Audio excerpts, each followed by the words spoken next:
অপমান নিয়ে আমাদের এখানে বসার কোনো প্রশ্নই ওঠে না। মানে আপনাকে ধন্যবাদ। আমরা তার ছাত্র হওয়ার জন্য এখানে আসি নাই। মাননীয় সংসদ অধিবেশন যেদিন থেকে বসা শুরু হয়েছে সেদিন থেকেই তিনি তুচ্ছ তাচ্ছিল্য করে সবাইকে উনি নিজেকে কি মনে করেন আমি বুঝতে পারি না। এমনকি তিনি সেই দুঃসাহস এখানে দাঁড়িয়ে তিনি দেখিয়েছেন, তিনি বলেছেন যে এই সংসদে তিনি শিক্ষকের ভূমিকা পালন করবেন। আমরা তার ছাত্র হওয়ার জন্য এখানে আসি নাই। মাননীয় শিক্ষকতা করতে হলে তিনি একটা ইউনিভার্সিটি খুলুন, ওখানে যার পছন্দ গিয়ে ভর্তি হবে, ওনার লেকচার শুনবে। আজকে একই বক্তব্যে দুইবার উনি অ্যাটাক করে ফেললেন।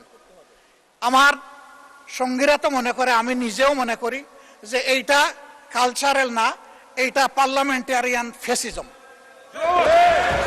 এটা হওয়া উচিত না। উনি এই পল্টন